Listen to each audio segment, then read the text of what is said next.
আল্লাহর হাবিব যেই ছিদ্র দিয়ে তাকাইয়া মানুষকে সালাম দেয়, দেখবেন মিডিয়ার মধ্যে দেখা যাবে নবীর রওজা পাকে 100 সোনালী গালিচার মধ্যে একটা ছিদ্র আছে, গোল একটা ছিদ্র। এই ছিদ্র দিয়ে মানুষ উকি দিয়া তাকায়, নবীর রওজা পাকটা দেখে।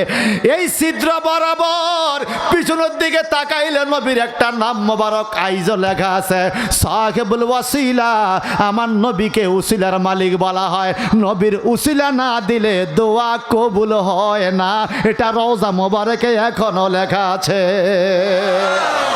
বাজান যারা মক্কাতুল মুকাররমা মদিনাতুল মুনাওয়ারায় গিয়েছেন, আমার নবীজির রওজা মোবারকে ঢোকার টাইমে বাবু সালাম দিয়ে ঢুকবেন।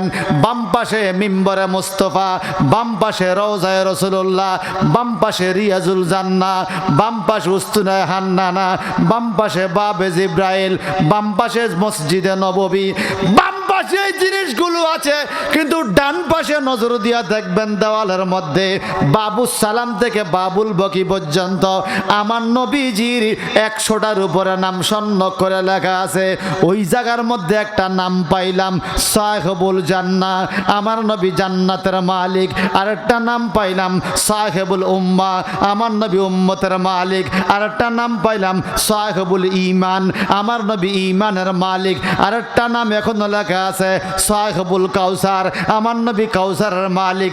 আরেকটা নাম এখনো লেখা আছে সাহেবুল কোরআন, আমার নবী কোরআনের মালিক। আরেকটা নাম এখনো লেখা আছে মিফতাহুল জান্নাহ, আমার নবী জান্নাতের চাবি।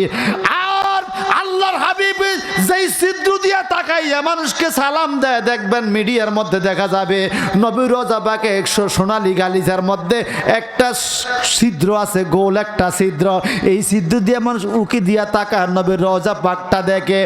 এই ছিদ্র বরাবর পিছনের দিকে তাকাইলে নবীর একটা নাম মোবারক আইজ লেখা আছে, সাহেবুল ওয়াসিলা।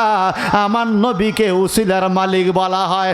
নবীর উসিলা না দিলে দোয়া কবুল হয় না, এটা রওজা মোবারকে এখনো লেখা আছে। আল্লাহু আকবার বলেন আরো জোরে।